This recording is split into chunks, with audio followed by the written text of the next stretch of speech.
And welcome back to Perspectives. Darren Jaime here with you. Join us. You can email us at perspectives@bronxnet.org, or you can call us at 718-960-7241. Joining us now is a woman who is actively involved in ensuring the Caribbean culture as well as heritage continues to prosper in the Bronx. Krystal Seranno is striving force behind the Bronx Ameri-Caribbean Chamber of Commerce. And thank you so much for joining us. And of course, we're also joined by historian Lloyd Ultan, as we were sharing in the break. You guys have history together, so it's good to have you guys back together here with us on Perspectives. Krystal, when you heard a little bit about what Lloyd talked about, obviously there's a sense of pride knowing that the Caribbean American community has a rich history.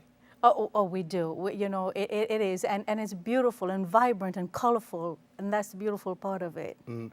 Show us a little bit. Go ahead. And I was listening, but you're talking about the food, and we talk about the ackee and the saltfish and the dumpling and the crabs and the curry and the roti, and these are the things that make us sort of unique. And there's a culture there that many people are becoming more aware of. Yes, there is. And the Bronx is becoming that haven where you get these little spots, and they open up with this rich culture of food and music as well.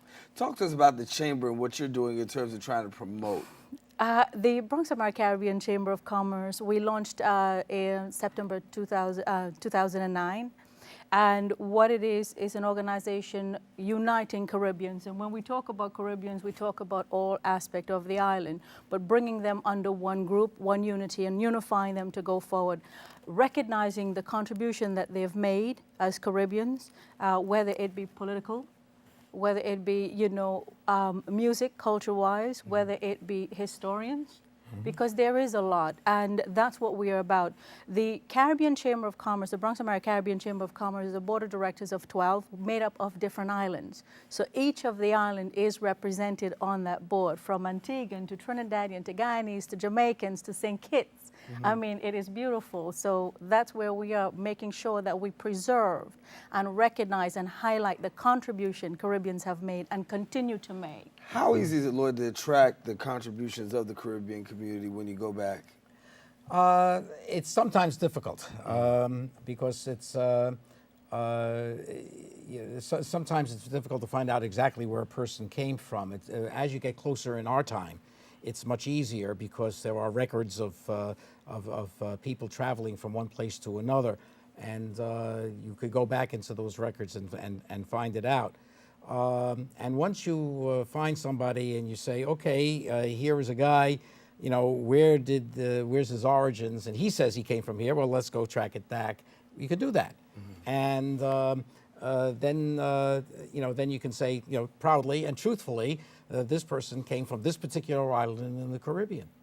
Reaching out to those in the borough of the Bronx and really trying to be able to gather those persons that are, of Caribbean descent and Caribbean Americans. What's it been like for you in terms of putting a, grabbing your arms around? It's been overwhelming because they've come together, and we are sort of pulling them together, because they're understanding that it's time that they are recognized, but also to contribute back to what they have gotten from this country, which we call, the Borough of the Bronx in the United States. So it has not been difficult. It has been overwhelming and pleasurably so. I mean, as you know, this is Caribbean Heritage Month, and we launched with a dinner, and, we went so filled overflow. We have the legislative breakfast coming up. We did a lot of activities for the month, and it's big. It's so overwhelming that, it began to say, make you think, why didn't we start years ago rather than to, start? But you know what? The time is here and now, so let's move forward.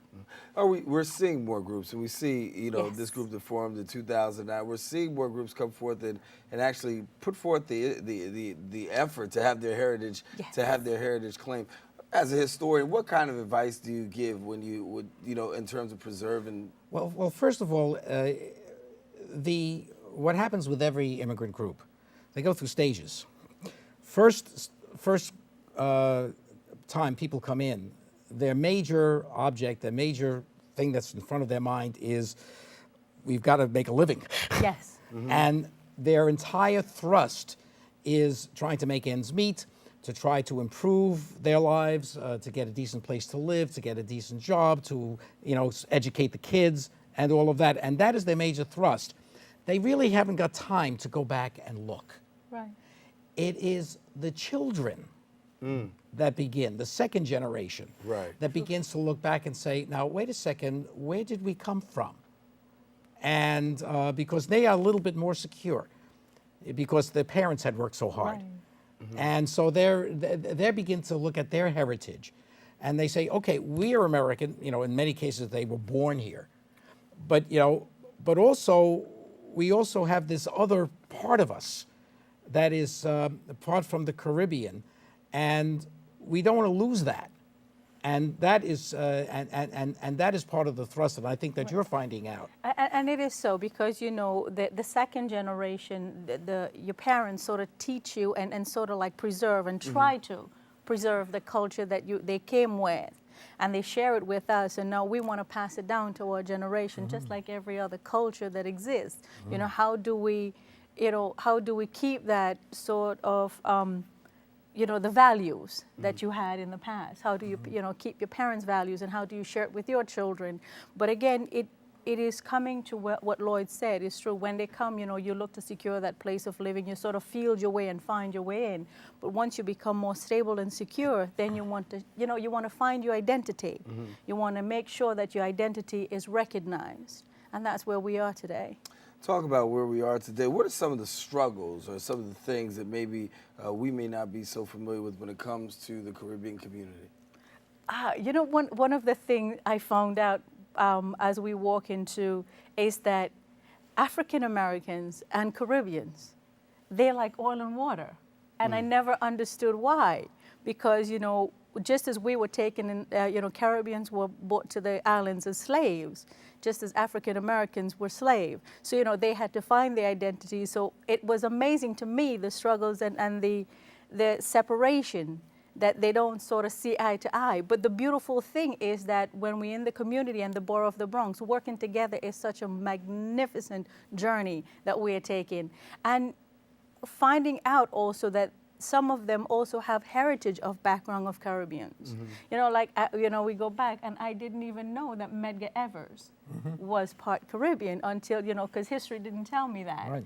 History never taught us. So, when you have to find this out, and it's amazing that the contribution that they're making, and you're finding out that the history and the footprints that they're leaving, it's fabulous. Talk about National Caribbean American Heritage Month. I want to read this proclamation.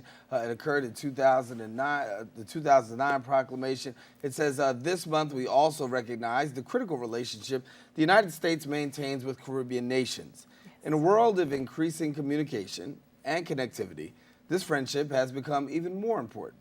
We are neighbors, partners, and friends. We share the same aspirations for our children, and we strive for the very same freedoms. Together, we can meet the common challenges we face. Now, therefore, I, Barack Obama, President of the United States of America, by virtue of the authority vested in me in the Constitution and the laws of the United States, do hereby proclaim June 2009 as National Caribbean American Heritage Month. And and let me ask Lloyd, from a historical perspective, we see President Obama do this. What is it? What in actuality? Give us some historicity in this. Well, of course, Barack Obama, at one point, right after his election, he once referred to himself as a mutt,